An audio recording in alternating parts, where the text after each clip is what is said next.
Warning. This podcast may contain spoilers from whatever TV show or movie is mentioned.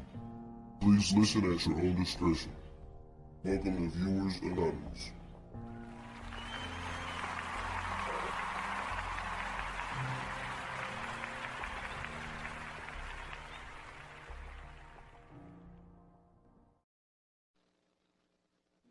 Yo, what's going on? I am Scoots Bronson.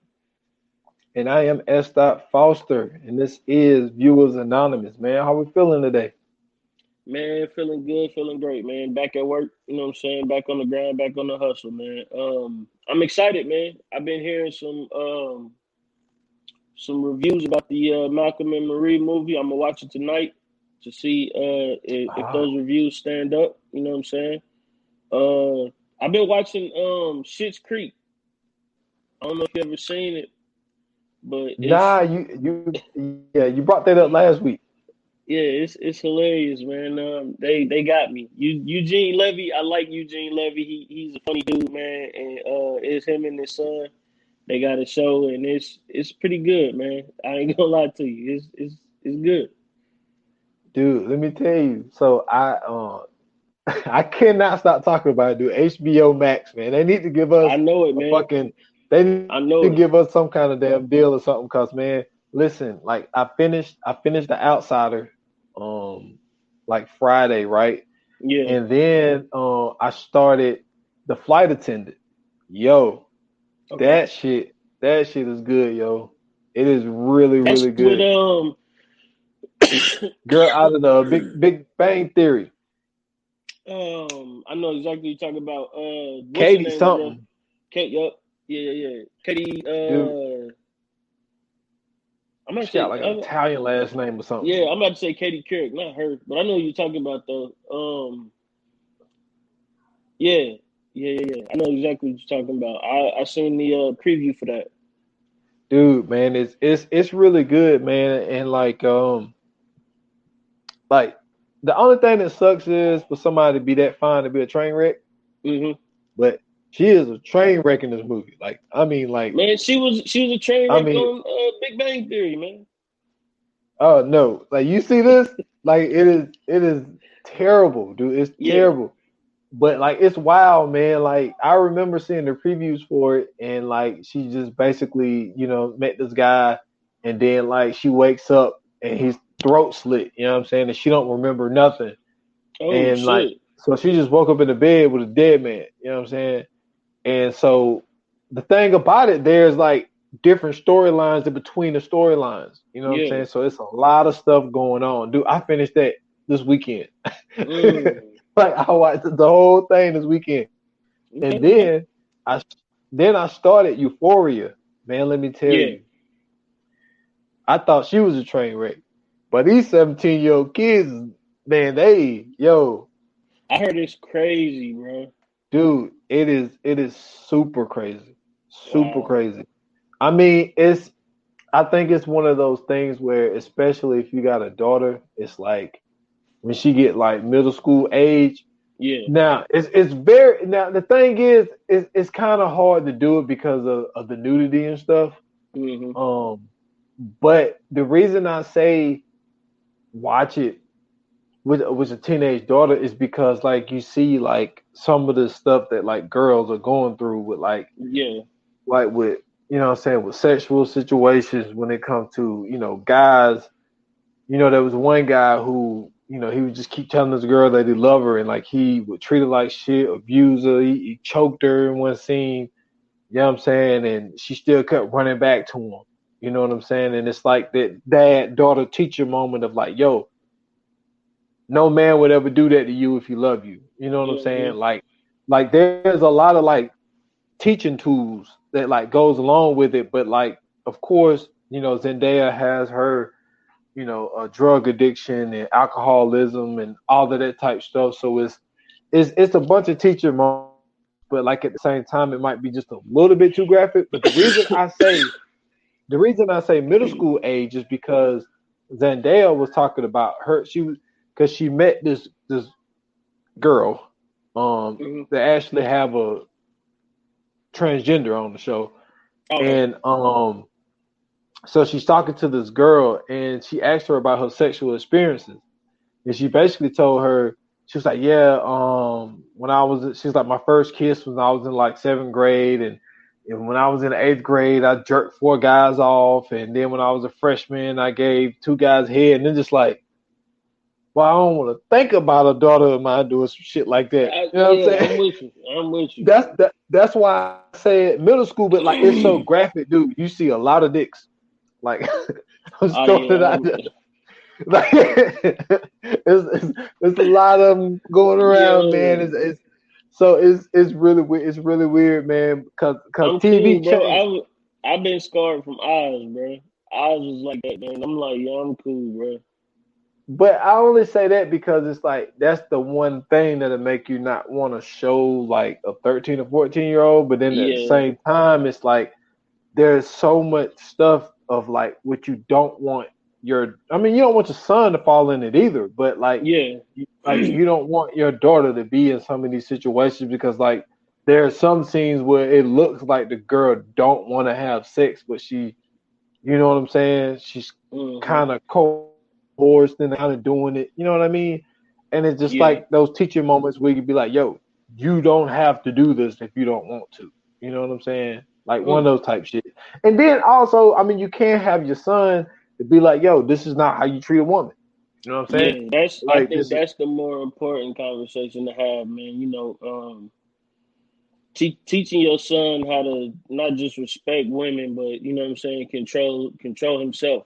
You know what I mean? yeah, It's a lot of situations out here where, young men are putting themselves in situations that, you know, that's not necessary. That they really shouldn't even be nowhere near, what I'm saying, being in to begin with. And I think that's, what I'm saying, like, especially for me, you know what I mean? Like, my thing is, I tell my sons all the time, keep your hands to yourself. If you feel like a situation is too good to be true, you know what I'm saying, 9 times out of 10 it is.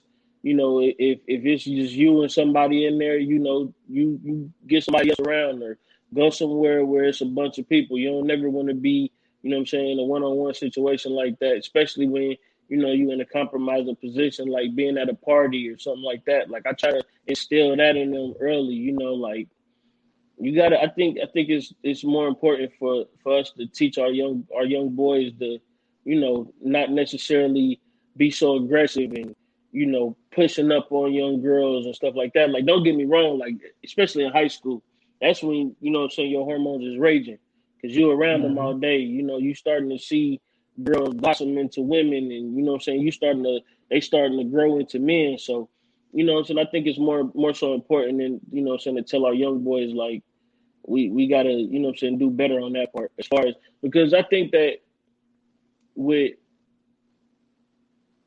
most of it is, what I'm saying, the situation can go both ways. It's a 50-50 situation. hmm But, what I'm saying, like, my thing is, I always want to instill on my sons, like, you don't want to be in a compromising situation to where anybody could say that you did something, even if you didn't do it. The fact that somebody says that you did something can even be, what I'm saying, as detrimental as you actually doing it. You know what I'm saying? That could be just as bad. So yeah, I know exactly what you mean on that, man. I don't know. That's one I'm gonna have to ponder on before I watch it. I want to make sure I got some I got some time and some space to be able to, take breaks in between, because I don't know, man. That's a deep one. But Oh yeah, it's a deep show, man. It's a deep show, but HBO Max, man, they killing it out here. But man, yeah, listen. I'm So I'm about to cancel Netflix and join HBO Max. So I hear everything you're saying, bro. All I'm hearing is good things about HBO Max. So we about to see. I'm about to be right on the train with you. oh yeah, man, it's definitely worth it, man. And but yeah, I'm gonna jump on Malcolm and Marie myself, man. Yeah. I've been looking forward to watching it. I like we talked about it before. Like, dude, it's two people. Like they gotta kill it. And from what I'm seeing from Zendaya and Yeah. Euphoria, and what I Yeah. seen from John David Washington, like Yeah. yo, I Well, I, I so think they're gonna do it. apparently the person that's directing or the person that directed Malcolm and Marie is the same person that's affiliated with Euphoria too. So Oh, okay. yeah, so I don't know what to think of it. I've heard some reviews. I've heard some reviews this week that have been quite surprising. So I'm gonna take a look at it myself, and you know what I'm saying. Maybe we can fit that into the schedule. You know what I'm saying, and do a pod on that soon. But I ain't gonna lie, man. I got to get my stars back so I can catch up, man. American Gods season 3 just came out, and Okay. yeah, I think I said something about it before, but I'm excited about it, man. I think Wale is in this season. Oh shit. Yeah, so Okay. I'm gonna be looking forward to this one. The last 2 seasons were dope. Um, I know they had an issue with Orlando Brown. I mean, not Orlando Brown, Orlando Jones. Mm-hmm. He was one of the African guys in the show, and I think they had an issue with him, and he was going back and forth with some people, and they kind of did him dirty. So I was kind of contemplating on whether or not to watch it, and then I seen they added my guy Wale in there, and I was like, man, I got to do some support, man. I got to show some love. So I think I'm gonna go ahead and watch it and get in, man. Okay. Ain't nothing wrong with that. Like he's a dude, man. He was on Talib Kweli. He was on the People's Party. That's what Okay. he did an interview with him a couple months back. And he talked about a lot of situations that he went in and talked contract wise, and he'll jump out of something quick. Oh He yeah, like, he got up out of that Rock Nation deal. oh yeah, like if You know what I'm saying? if he feels he's not getting his fair share, like Yeah. he will dip on Yeah. you real quick, man. He's a super intelligent dude, man. I think that's one of the reasons that his music don't go over so well with a lot of people. I think he's one of those super artsy people, and then on top of that, Oh, he's super well, intelligent. I'm talking about Orlando Jones. He was on the Oh, show. Orlando Jones, yeah. That's I thought you were talking about Wale, my fault. But yeah, Orlando Jones, man, that situation that he had with the people at American Gods, man, it was crazy. Like he did I seen the interview that he did. I forgot what the podcast was, but he was just talking about it, and he was just saying like, the respect factor was getting so low, and they was basically, treating him like he was, damn near extra, and he was really like the damn near the star of the show. You know what I'm saying? Like he had clips going around for on YouTube and Facebook on a couple of the scenes that he had. I mean, like when he had his time on screen, it was it was captivating, and I mean, it's like he was one of the reasons I kind of fell in love with the show. So to see him not, what I'm saying, going into season 3, that was, like I said, I contemplated whether or not to watch it until I seen my guy Wale pop up, and I was like, what I'm saying, at least they brought somebody else in that I can relate to. But had it not been for Wale, I don't think I would have start watching season 3. All right, I feel you. I seen season 1 and like half of season 2, but Yeah, I mean it's a pretty good show though. It's a pretty good yeah, show. it's I don't blame you interesting, for man. watching it. And I Yeah. still got to watch WandaVision too. So I got a long list of stuff to do, man. I gotta watch last week. I haven't seen last week yet, so I'm gonna get back on it. It's just now getting interesting now. Okay, yeah, that you It's was getting telling me there. that. Yeah, you was telling me that. Yes, You sir. said it picked up. So yeah, I'm gonna start off and I'm gonna go ahead and get to watching it, man, because my wife was saying the same thing. She was like, the first 2 episodes, I didn't get it. She was like, but that third and fourth one, it started to get good. I'm like, okay then. And she's one of them people, man. Like we don't agree a lot on like stuff to watch. Like our viewing taste is totally different. But every now and then, like she picks some ones, man, and I be like, she got me hooked to what's the one with Red oh man, what's that show? With the dude, the wanted dude, the international criminal Red.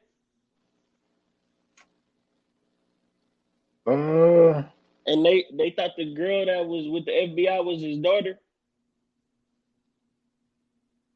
FBI daughter. Not ringing no bells. I'm not Hold sure. on, I gotta find it because she, man, listen, she put me onto this show. Um,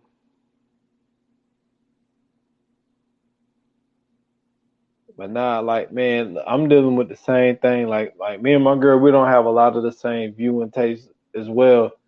Um, I mean, I put her onto some stuff that she liked, and then also some stuff. But she thinks most of the time she's like the stuff you watch is dumb. Like she yeah, don't like. that's my wife. That's my wife. Yeah, so she mostly think a lot of the stuff I'm watching is crazy. Like when I was watching Lovecraft Country, she was like, "Yo, like what is this?" She was like, "You watching the dumbest stuff," because all she sees is like monsters and magic, and she's Yeah, like, "Man, what yeah, is this?" But like she yeah. caught it in the middle though, like you know what I'm saying? Because I had already watched like 5 or 6 episodes. Right. So she just like was just sitting beside me like while I was watching it, and she was like, "Man, what is this? This is dumb." And I was like, "Well, you catching it in the middle. You don't understand Yeah. what's going." It's definitely the ones you gotta catch in the beginning. But the show was Blacklist. Oh, Blacklist. Okay. Yeah, she got me hit the Blacklist, and I was hooked on that. And then she she was watching Bridgerton, the English show that Oh my Shonda God. Rhimes did. Hey, listen, Look, she had listen. already watched it, and if she didn't watch it, it would have never popped up on Netflix for me. So I had seen it, and I went back and you know what I'm saying, started over because I never seen it. Man, that show was great. I don't like it. We You didn't like actually st- Bridgerton? we actually started it together. And we seen like the first 3 episodes, and she was like, cause she said some people came up to her and told her about it, Yeah. and so she was like, let me see what the fuss is about. And like we got through the first episode, and I got an alert. She posted something on Facebook, and she was like watching this Bridgerton, and she was like, I don't see what all the fuss is about. And I mean, we watching it, and I'm like, nah. I'm like, It man, was, man. Listen, that was a very interesting show. I thought it was good. That's probably the first Shonda Rhimes show that I actually watched and enjoyed. what? You ain't like Shonda Rhimes. Shonda Rhimes did I thought Grey's How to Get Away with Anatomy Murder. boring. I thought that was boring as hell. I didn't enjoy How to Get Away with Murder. I love How to Get Away I with thought Murder. Scandal was trash. I don't see what the hype about Scandal was. And Grey's Anatomy to me was super trash. Okay, I never got into Grey's Anatomy or Scandal, but Get Yeah. Away with Murder, like, dude, it was appointment TV for me. Like every Nah, man. Thursday, I was sitting I seen it. around I seen the waiting first for it. episode and I was like, yeah. Look, that's what I'm like with Bridgerton. I feel you. Yo, I feel you. yo, man, we got it's funny how this fell. For the people because we just did F. Gary Gray. Yep. You know what I'm saying? Appreciation episode on that guy, the legend. And it was so crazy because like when we did the list, like cause we had a list from like, I don't know, what November, end of November, and we were just cruising. You know what I'm saying? Yeah. We had like 2 movies a week and we just cruising for a while. And it was like, all Yep. right, now we gotta come up with some more shit because the list got low. And this shit just happened to fall. Like we just trying to think of some shit and boom. F. Gary Gray. And right after it, man, we doing Law Abiding Citizen. Like, man, this movie is like, well, since you put it in the what did you call it? Impact? You Yeah. describe it for us because you put it in the impact list. Oh yeah, man.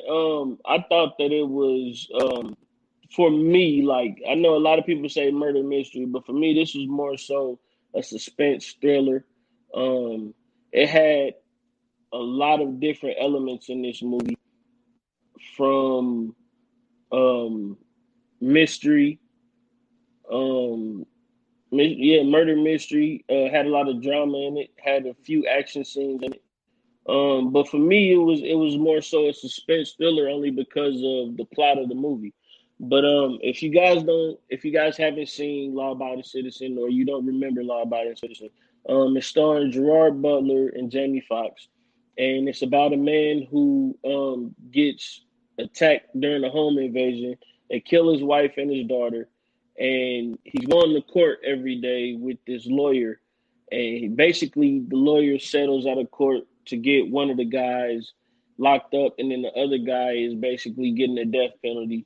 Um, but the man wanted both of them to get the death penalty, and of course, it don't work that way. The system didn't work in his favor, so he decided to take actions into his own hands and get his whatever justice he deemed that was self-serving, and it takes you from there onto a ride like no other.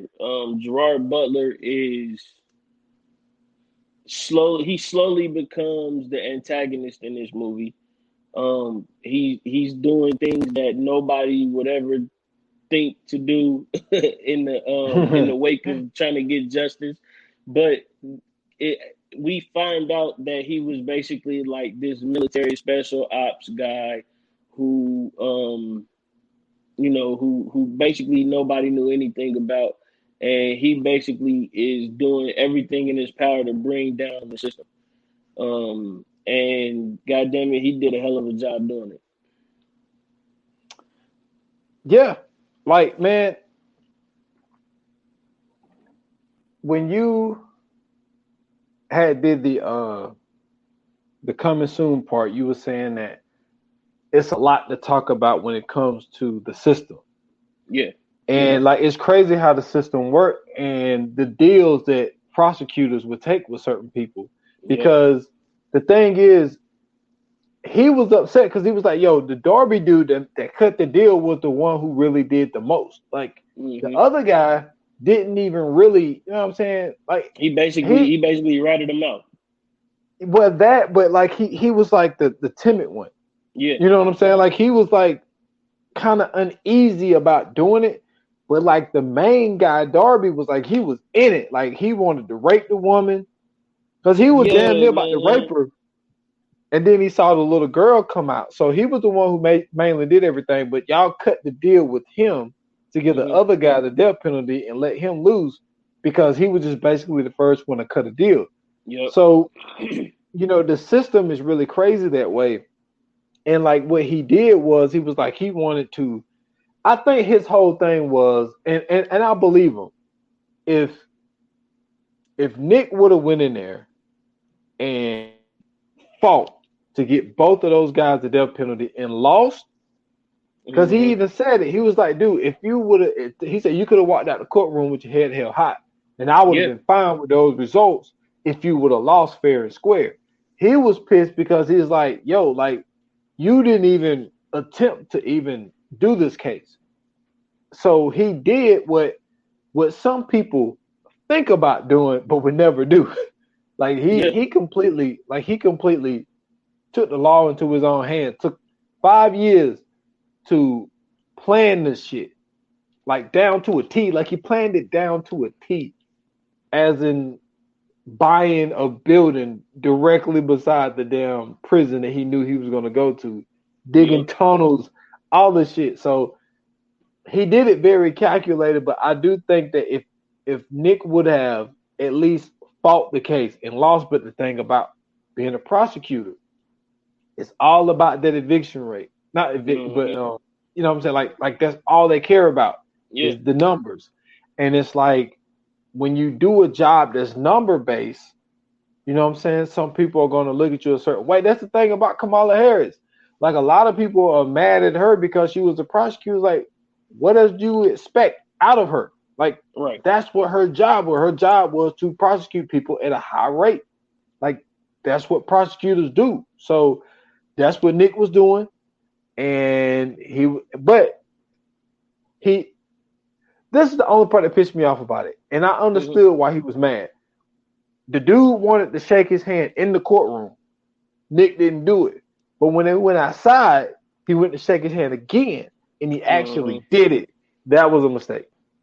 See, I don't think that's where the mistake was, right? I think that, like you said, man, that conviction rate is really their bread and butter, and Mhm. I think that in a job like that, or in a job that they have to basically serve the people justice by any means necessary, um, I think that once it gets to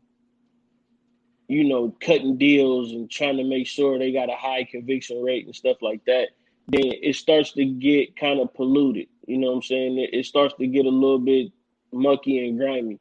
Um, I kind of, I kind of felt them on this one through this whole movie. Like for me, I know, like I said, Gerard Butler kind of turned into the antagonist at the end, but if you look at what he had to go through, he watched his family literally be, slaughtered in front of him. Then on top of that, you're dealing with this lawyer who he kind of cares, but he really doesn't. He just really wants to win, and he's not really taking what you got to say, you know, seriously. He's not really caring about how you feel about everything that's going on. And yeah, you got one guy, and you got him the death penalty, but at the same time, it's another guy who's going to do a couple years and then he's going to be out soon. So I think, with that, it's like, what would you do, if you knew that this is going to happen, what would you do in this scenario? And I think that he just so happened to be, this ex special ops guy who could do all of the, shit that he did. And, when you seen that, like, to me, the disrespect was in the courtroom, and the disrespect was when he's talking to him and trying to get him to, what I'm saying, trying to get him to understand, what I'm saying, what he's going through. And it's just like, yeah, like you said, if he fights both of them and loses, then what? But I mean, I would rather him fight for both of them to get the death penalty and take that loss compared to him just trying to get somebody. He gets the wrong guy, and now the dude that did it only got to do 10, 15 years, and he back out on the streets. Yeah. Or getting out earlier than that because of maybe, I don't know, good behavior. Who knows? But I think that this movie really kind of showed just one of the many flaws of the justice system. Oh yeah, it's a huge one, man, because it's just like they're just like we see it all the time, man. First 48, Yep. it'd be some people that commit a crime together, and just one dude decided to rat it on the other one, and Mm-hmm. like and they're cutting deals with people who don't really deserve them, and like Darby Yeah. was the guy who did not deserve it, and then it's like when he ended up, because like dude, think about it, he didn't even do 10 because it was 5. They did a 5 years later, and the Mm-hmm. dude had was getting executed, and the other dude was already out. Yep.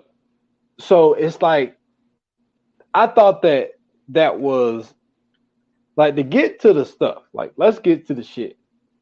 Mm-hmm. This dude was able to get a shipment that was going to a prison, switch the numbers around to it, go to his house. He switches the stuff out and it sends that in. And so because he was getting lethal injection and it's supposed to be a quiet death, you know what I'm saying? 3 different things, boom, you're out of here. This dude started bleeding through the chest, shaking, Oh man. goddamn, like, dude, it was nuts. And that's when we seen the cameo from F. Gary Gray, because Yep. like when they was outside, he had brought up, what I'm saying, the packaging of the stuff that had Mm-hmm. came in.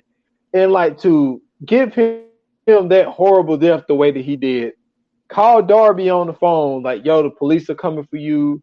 No, because he set it up to where it seemed like Darby was the one who did it. Yep. So, and then he has him on the phone, directing him how to get to him, and boom, he gets him in the car, and then he gets him, give him when he got the gun and pulled the trigger, it popped out and it paralyzed him and it chopped him up into pieces and took Oh dude, man. Oh man, nah. this then he raised it. Then he raised his heart rate so he could feel that shit even more. Oh my god! Oh man, that shit was crazy.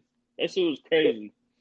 it was crazy, but you know what I'm saying. But you don't feel bad for him though. It's like No, you no. kind of it's kind of weird because like this is one of those type of movies where it's like, yo, like what you're doing because Nick made a good point. He was like, is this how you want to, you know what I'm saying, revenge your wife and daughter? Like you want to use your wife and daughter's name to do what you're doing.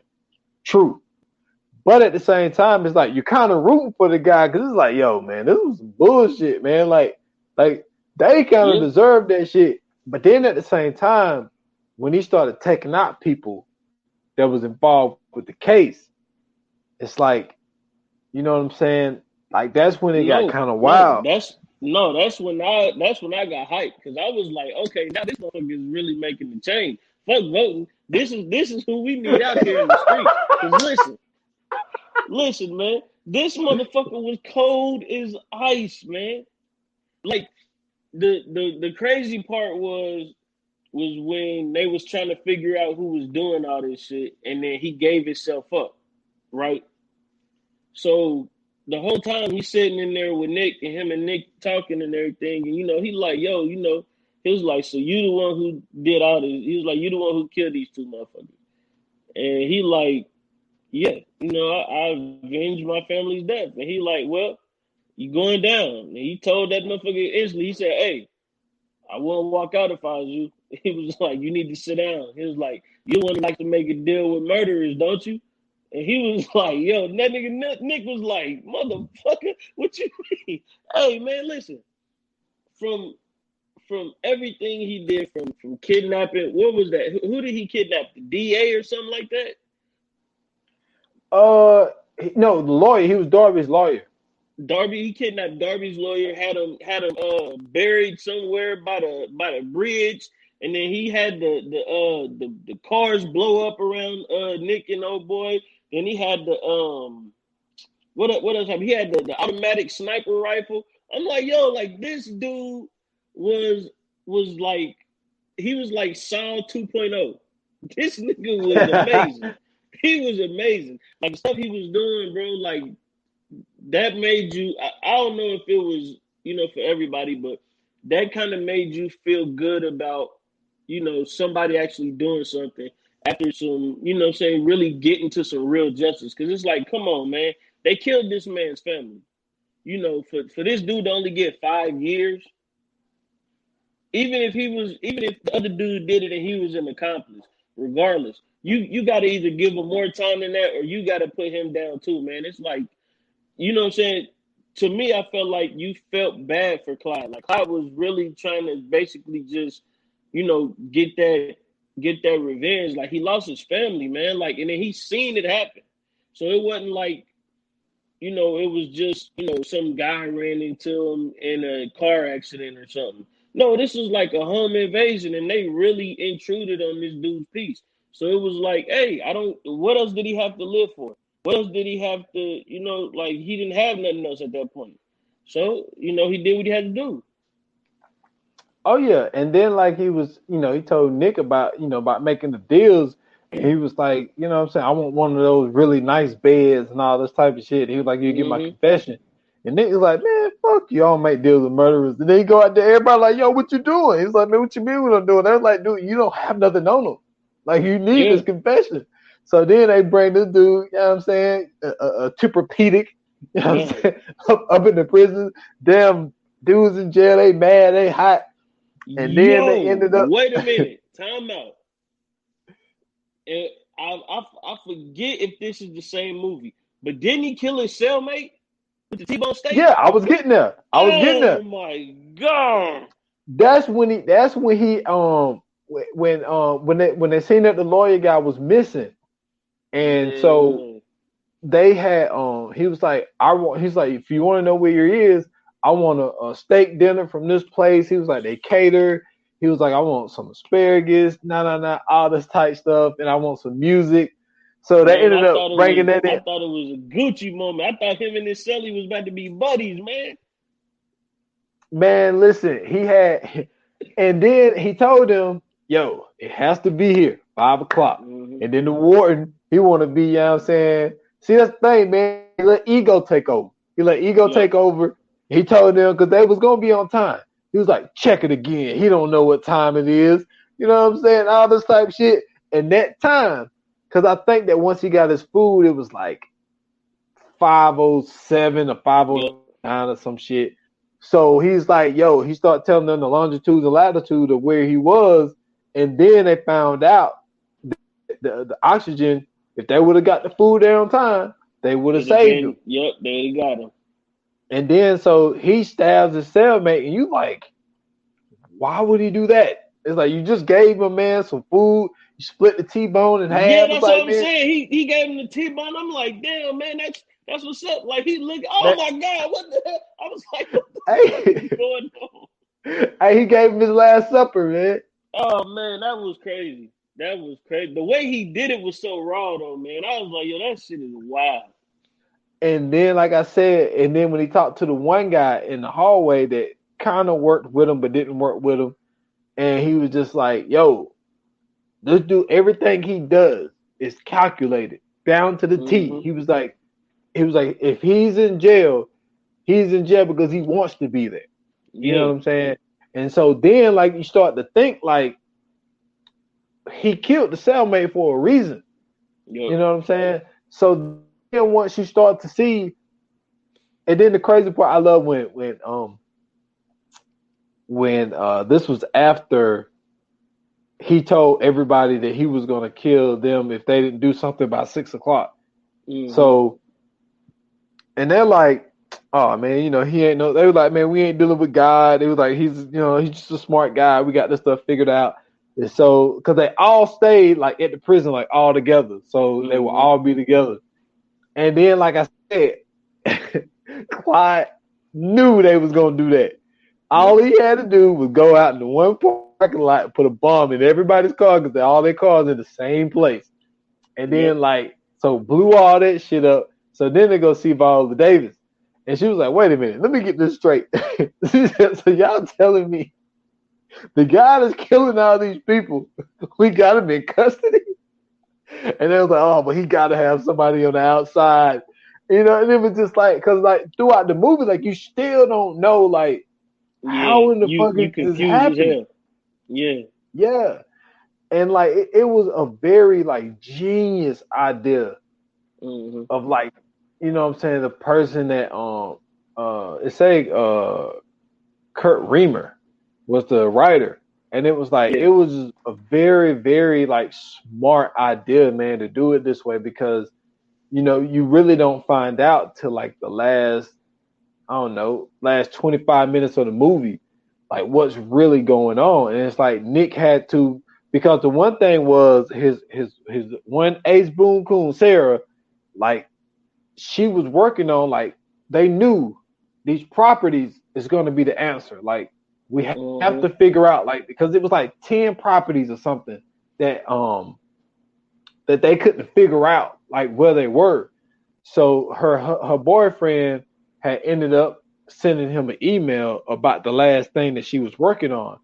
And so they figured out, and then he seen that one of the properties that he bought was right beside the prison. They break in, move this car, and this motherfucker got a whole tunnel, got lights in it. This motherfucker got ammo for years, everything. He got damn different outfits. This motherfucker working as a janitor. Man, I'm telling you, he was so cold with it, man. Like everything that he was doing was just like, I don't know. It was like some James Bond shit, man. Like the way he was maneuvering in and out of this prison. Like, cause that's the crazy part. When you find out that he's literally going from the prison to freedom, back to prison, back to freedom, setting up all of this shit. And they don't have not one clue. Like they don't have not one inkling of what this dude is doing. And it's like the brilliance of Gerard Butler off rip. It just shows you how great of an actor he was. Jamie Foxx did a hell of a job. Salute to Regina Hall. She was in the movie. I think she was Jamie Foxx's wife in the movie. Viola Davis, she was in there too. But this movie, man, it lets you know just how well this movie connected to us as a people, right? Because if anybody could feel this movie, we could feel this movie. We know what it's like to, be on the other side instead of being, the guy who was supposed to get the justice. We know how it feels to have the injustice. We know how it feels to every time, you go to the court, it's an L. Every time, we fighting for something, we end up taking the L in the courtroom, and we end up, getting fucked over by the district attorneys and lawyers and stuff like that. But this movie won Best Movie in 2010 for the BET Awards. Jamie Foxx won Best Actor in that same year for the BET Awards. Let me see. Jamie Foxx won the Image Award from the NAACP 2010. And then F. Gary Gray won for the directing of a motion picture in the same NAACP Image Award. So it just goes to show you who connected with this movie and how they felt about this movie. And it just, it like I said, this movie was a reflection of our justice system. It's not every case, it's not all the time, but there's a lot of cases out there. There's a lot of situations out there where people have been fucked over by, this country and this justice system. And it just, it was a extreme exaggeration of what somebody could do if they were in those shoes or if they were in that position. You know what I'm saying? And I think that this movie kind of gave you a glimpse as to what could possibly happen if, the justice system doesn't end up getting it right. And I love how they flipped it. And this is what I mean by how they flipped it. What I mean by flipped it, Gerard Butler was white. Yep. The two people who broke into his house with the home invasion, both were white. Yep. The prosecutor is black. Yep. You know what I'm saying? Like they flipped it. The black guy is not the criminal. Yeah. You know what I'm saying? And it's like they flipped it. And I think that made it more relatable because for number one, there's not a lot of situations where you seeing black people like not that I think that they could plan that shit, or at least they could just at least think about it, but they wouldn't really have the gall to go through with it. Because at the end no of way a black dude is getting in and out of jail like that. No, black dude ain't coming back. He's not going back. Nah, we already at this bitch. Yeah, he already out. He's not going back. I got all these different identities. I can just I come out of here, yo. He going to kill them two people and them two people only. Once he killed them two people, it's over with. That would have been a 15-minute movie. Yeah, that would have been like, man, I got the two people I wanted. You know what I'm saying? Yeah, that'd have been but the thing is, like when they were sitting there, when they were doing the 6 o'clock thing, and Nick and Sarah was sitting there talking, and Sarah was like, "Do you think we did the wrong thing?" And Nick had to say what he said, like, "You never second guess the decisions that you made, no matter what happens in the future." But at the same time, I think that he kind of felt that way, but he just couldn't say it to her. You know what I'm saying? Like, you can't admit that you made that kind of mistake. But I think that he did regret the fact of, like, yeah, maybe I shouldn't have gave Darby that deal. Mm-hmm. But nobody in their right mind thinks that a dude that they thought was just, I mean, they didn't know what Clyde's history was. They just thought they thought he was just a father, you know what I'm saying, married and just living the American dream. But this dude just happened to be an ex fucking James Bond / damn Terminator commando about this bitch. He was commando, man. You know what I'm saying? Yeah, he was Rambo. Yeah, like he was it was wild. Like a new age Rambo. Yeah, and it really makes you look at the system. But I like how they flipped it towards the end, because it was like once they figured out, like, so this dude is crawling back into prison. So they looking at his stuff, they figure out his schedule of where he's at the in one place, and they was having this huge meeting because like this was the last thing. Okay, no, wait a minute. Before we get there, I gotta mention this. How did we forget this shit? So we'll revisit that. So he's in the courtroom for his first hearing. Yeah. And so he's representing himself. And so Nick say his closing arguments. So Clyde get up. He starts saying all of this and, from the section, this, and I'm a law-abiding citizen and all this type of shit. And so they asked Nick, did he really have any, credible evidence of not giving him, bail? And then they're like, no. He was like, I caution you, judge, not to do it. So she was like, all right, bail is set at such and such. And then he was just like, you fucking dumbass. I was like, what the fuck? Like the first time I seen it, I'm like what? He was like, I just say a bunch of smart mumbo. Listen, that's once again, man, that's another, that's just another example of the flaws of the system. When when he's able to go in there, say everything that he says, and there's no evidence to connect him to it or anything like that, it's just like, well, I mean, ain't no real reason to hold him in custody. We can't really prove that he did it. It's like, bro, sometimes it's not about proving that he, proving that he can do it. Sometimes it's like, dude, this guy right here, this is the guy. We know something ain't right. You know what I'm saying? Sometimes that energy, man, you just know. And it's like, I understand, you have to have proof beyond reasonable doubt and blah, blah, blah. But it's like, man, if say we go back to the, say we switch the roles and now, instead of Gerard Butler, it's Jamie Foxx playing that role. Ain't no bail. He going back. He gonna be held in contempt until they can find something that's going on. He gonna be innocent. I mean, he was innocent until proven guilty. If Jamie Foxx is in that role, he gonna be proven guilty. I mean, he gonna be guilty until proven innocent. Oh yeah, for sure. And it was just so crazy. Like, man, he called the judge a bitch and everything. He was just like, I killed. He said, I killed 2 people, and you were gonna put me right back out on the street. And it was like, so crazy, dude. Especially the first time I seen that shit, I was like, yo, wow, yo. But I had to mention that part because that part was a very important part of the movie. You know what I'm saying? Yeah. Because he could have been out on bail right there, but he wanted it to be a situation because he knew the only way he could kill all of them is them. They let their guard down because they're like, well, he's locked up. There's nothing that he could do because he's locked up. But to get back to it, like when they figured out that he was sneaking back into prison, they figured out where he was, and they was having this big meeting on because Viola Davis is like, yo, take the gloves off. We got to figure out a way to get this guy out of here because somehow he's killing people while he's locked up. So she's thinking about breaking the rules, and he knew all those people was going to be in that place at that time. So he put that bomb together.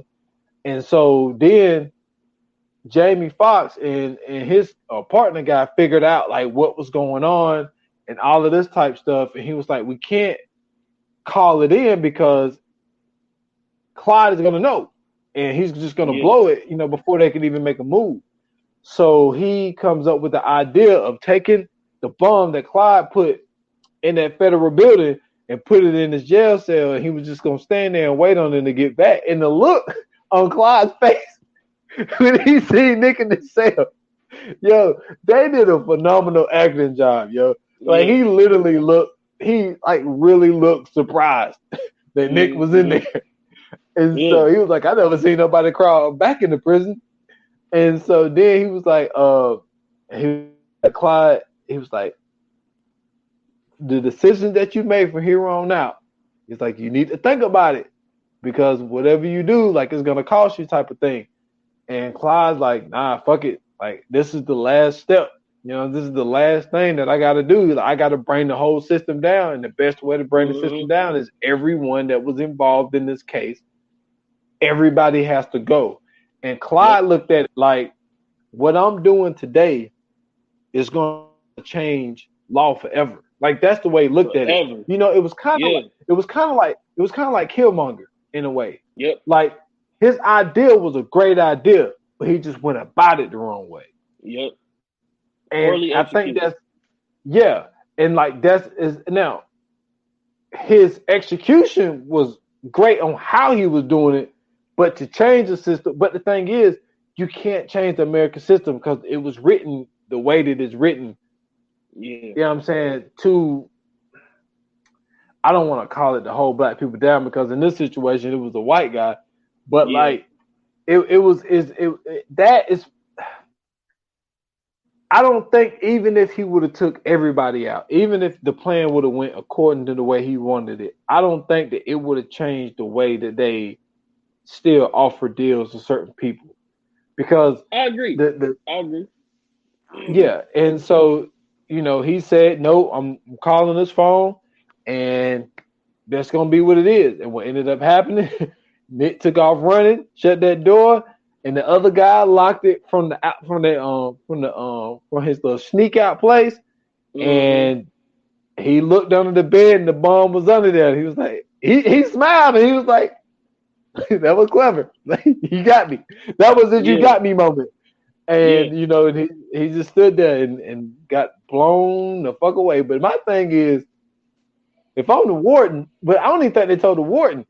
But I'm mad. Like, yo, you blew up a whole fucking cell block. The warden was already, he couldn't say shit. He was already on thin ice. If it wasn't for him, somebody would be alive. So he don't got nothing to say. He need to sit his ass down somewhere. He done made enough bad decisions in this movie, okay? The warden already done fucked up. But I mean, for me, man, I keep harping on it, man. But it's once again, I go back to it, man. This movie really shows, this movie really shows the flaws in our justice system and how, unfair it can be to its citizens at some time. And I think that, the violence aside, right? I think that this really just shows how, selfish and insensitive and I don't even know if this is a word, but I'm gonna say it anyway. Unapathetic. Hopefully that's a word. But or the lack of empathy and apathy that these lawyers and these district attorneys and these prosecutors and the people who are part of the justice system have. It's like, we got people that's locked up for doing, non-violent crimes, like having a sack of weed and they doing 20 to 30 years, and the one kid from Duke raped a girl and he only got 6 months. And it's like, what are we doing here? You know what I'm saying? Like, where's the line drawn at? Where is justice really being served? And I feel like, in this movie, this just kind of gave us a glimpse of just how easy it is, for some, especially with the scene that when he represented himself. It just shows you how easy it is to go over some of these people's heads. Like, the fact that he sat there and said everything that he said, and the judge wasn't even, able to comprehend or even understand what was going on, to where she was really about to let this guy free on the streets. No, she did. Like she did. If he would never said anything after that, he would have been walking free, going back to doing what he was doing. If it wasn't for his plan, he could have literally got away with murder. And that's no pun intended, because Viola Davis is in this movie. But he really could have got away with murder, man. And it's just like, I mean, it just amazes me to see just how easy it is to do certain things in this country, to go above people's heads in a certain way. Like, the fact that all of this is happening and all he wants this dude to do is, understand how he's feeling and understand where he's coming from when he says, like, bro, I want you to take both of these guys and I want you to do away with them. I want you to either get them life in jail or I want you to kill them. That's all I'm asking from you. And he's not, and this is supposed to be his client. This is who he's representing. and he's not even taking into consideration where this man is coming from or what this man has went through. And it's like, I understand that sometimes, you can't let emotions get into it, but it's like, as a lawyer, man, how do you not connect with, your clients? How do you not, you know, try to even at least put yourself in their shoes when you're representing them?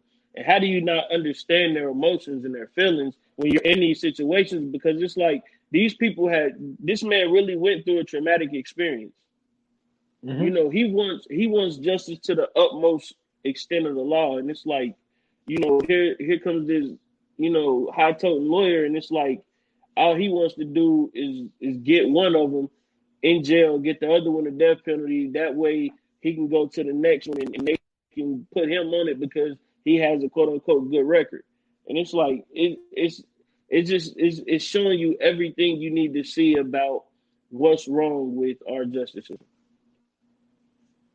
You 100% right, and it's one of those things where it's like, I guarantee you, like, I mean, I know it's a fictional person, but like, Yeah. I'm pretty sure that, like, after that, Nick really took an account of, like, I'm not going to, especially be put in a situation like this ever again, to where it's like, yo, I'm not going to give a murderer a deal. You know what I'm Yeah. saying? Because it's not right to the family. And see, in this case, like, the family was gone. Like, it was just Clyde. Clyde was the only one left. And Yeah. I think that he really thought twice. Like I said, he told Sarah in the movie, like, you can't second guess what you're doing. But I think that he was second guessing what he was doing, but he was in training mode because he was training her to be like what he is. Like, that was like her next step, was to basically, like, have her own cases and start working under Nick and become something, similar to a prosecutor that's taking her own cases. And he had to say what he said to her, but I think that he really became a different person, even though, as a father, they was working on something and he couldn't make it to his daughter's recital. And even the daughter was like, no, I know, Dad, you have to work. And, because him and Regina Hall was kind of going at it because he wasn't going to make the recital. Yeah. And that's another thing. Don't take your kids for granted. Like, work Yeah. is important, all that type stuff. But even though she understood, she still wanted him there. You know what I'm Exactly. saying? But and then, like, right after he fucking blows Clyde away, he goes to the recital. Yeah. So, I think it really changed Nick as a person. It's like, yo, yeah, my job is serious. Yeah, I gotta work. I'm not gonna cut deals with killers, and I'm going to pay attention to my family. You know what I'm saying? So I thought Yeah. that was a good way to end the movie. Yeah, I agree, man. But I mean, just like how jacked up is that somebody can do something as heinous as Darby did, man, and basically cut a deal to damn near get away scot free. You know what I Yep. mean? Like dude was. I mean, he was doing the most when he broke in that house. I mean, first off, Yep. he hit the man in the face with a baseball bat. And it wasn't like a new bat. It was like one of them old school Louisville sluggers. You know what I'm saying? Like them motherfuckers is made for taking a beating. So to get hit in the Oh yeah. face with one of them, all you doing is opening the door. To get hit in the face with one of them that's fucked up. But But that ain't see, what this you is want, bro. this is also my thing though. Once again, like I said, if the roles were split, man, I don't think this would have been, like I said, a short film. Like, first off, a black dude would have looked in the peephole. Who there? Who is it? You know what I'm saying? It wouldn't have been ain't nobody just popping up at our house at 10 o'clock at night or 8 o'clock at night. You know what I'm saying? We just got done eating dinner, we kicking it, and then, somebody just knock on the door without calling. I'm not answering that door. Who is it? What do you want? You know what I'm saying? I need to see who's on the other side of this door. So that movie probably would have never even happened to begin with. But I mean, it's just, man. First off, I want to give kudos to Gerard Butler. Um, I don't think he gets his flowers enough.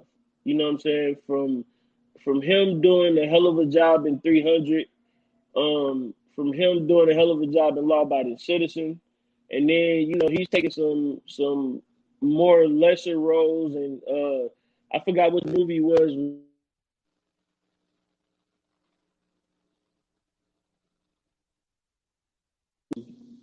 He was the bounty hunter. I think it was called the bounty hunter. It But was him called and the Bounty Hunter.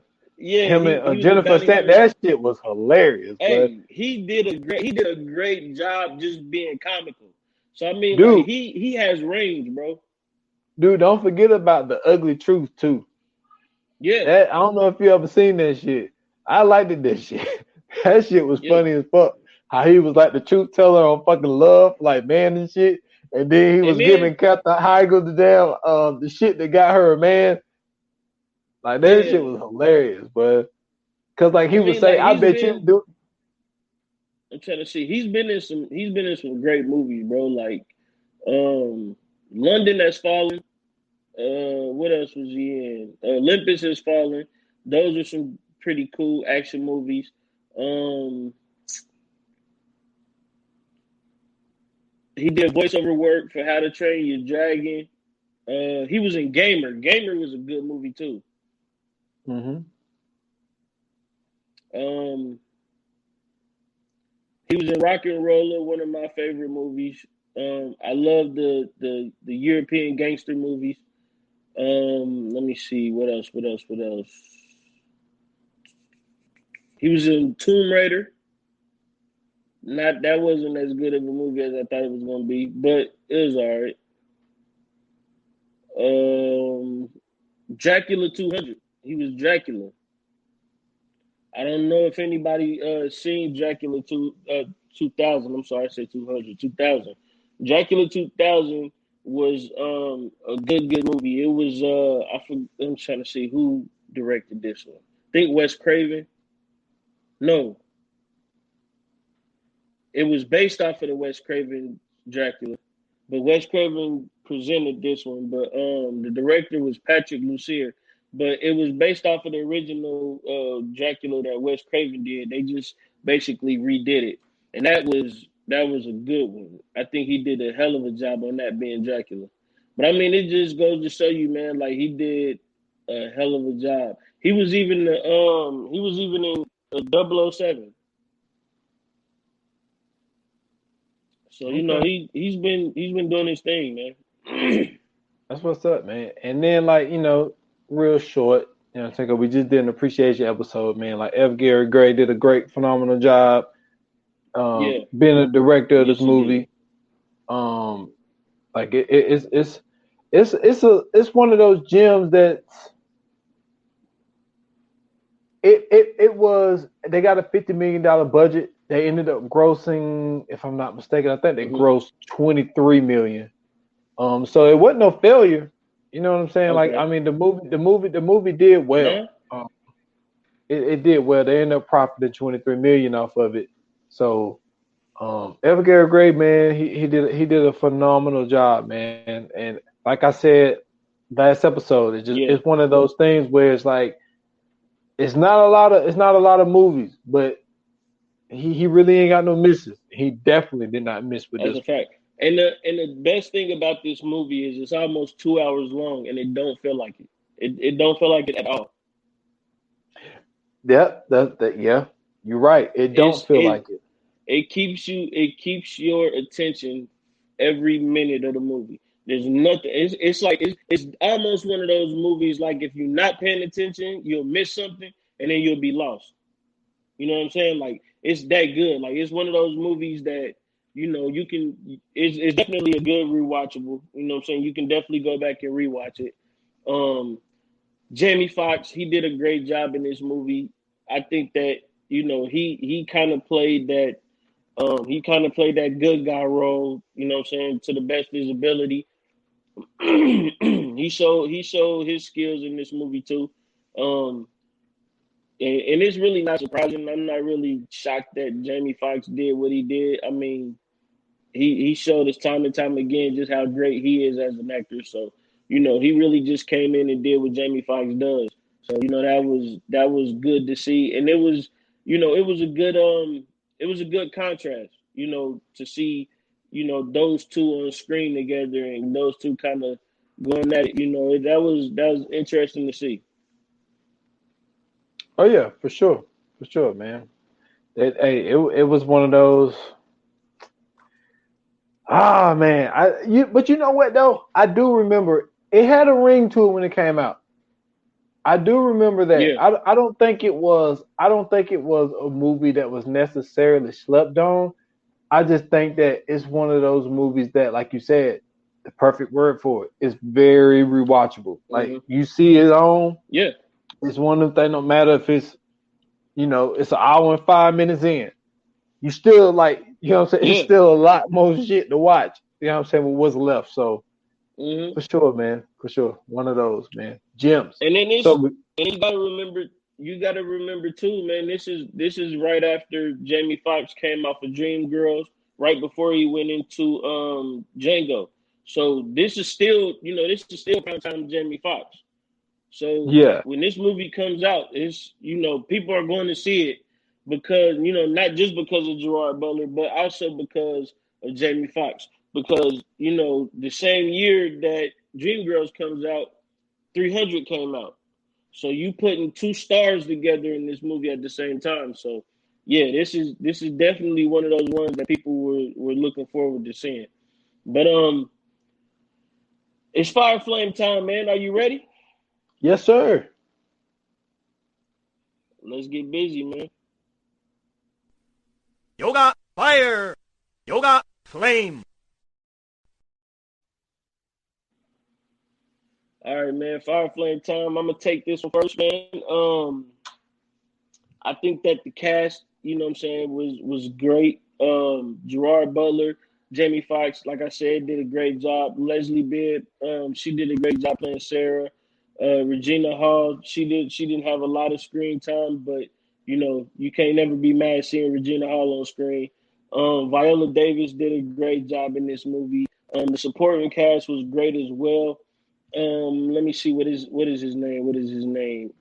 Christian Stoke, the guy who played Clarence Darby, he did a hell of a job. I think he probably kind of foreshadowed. I mean, not foreshadowed, but overshadowed Gerard Butler and Jamie Foxx in this one, just off of being the bad guy. That starting bad guy, man. He kind of made you hate him. He made you feel that aggression. You know what I'm saying? So I think that's always great when an actor can make you feel any kind of emotion. So he did a great job. Evan Gary Gray, man, they did a great job directing this and putting this together. Like I said, man, I don't think it was 1 minute where I wasn't intrigued. It was some action, it was some mystery. It was a little bit of everything in this movie. So for me, man, I'm gonna give it a 4 out of 5. Okay. For me, you said everything that I was gonna say. There's not a minute where you're not, thinking what's the next move. It's not 1 minute where like you're bored or you're looking at your phone. Like I don't remember the first time I watched it, but I felt like this was something that had me zeroed in the whole time. It's one of those situations where you're not really worried about your phone. Like even though because I rewatched it, they got it on you go on Amazon Prime, they got it on the BET app. Yeah. And so I watched it like a week ago just to watch it, and it was just like I just not forgot, but it just reminded myself of how good this movie was. The two main characters was great. I think that even the guy that played Jonas, Bruce McGill, like you see him and stuff. You know what I'm saying? I think he did a great job. Yeah. Leslie Bibb, like she did a great job playing Sarah. Regina Hall killed it playing Kelly.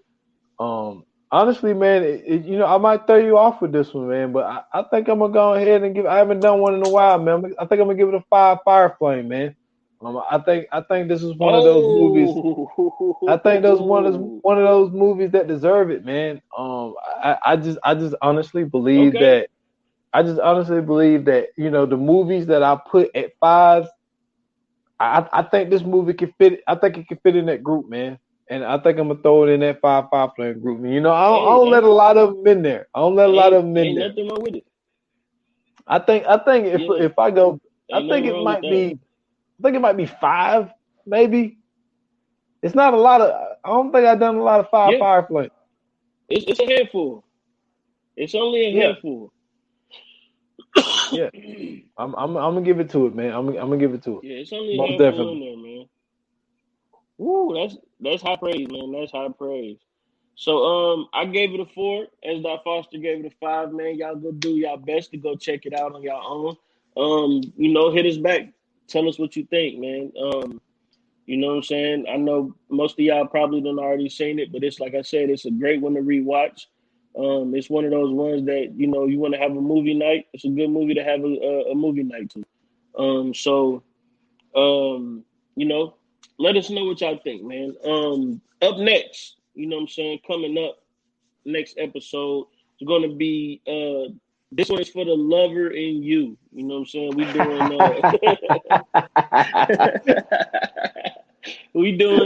doing the Valentine's Day special, man. We doing one for the people, man. Very, very good movie, heartfelt movie, love story. Great cast. It's gonna be a dope one. I enjoy watching this movie. I I don't know what else to say, man. I think the people are gonna really like this one. Man, listen, love of my life, man. You know what I'm saying? Yes. Like this this is gonna be this like and Yeah. I gotta give props, man, to Candace, man. She actually gave me this idea. You know what I'm saying? Like Okay. before we did the episode on 28 minutes or less that everybody could check out.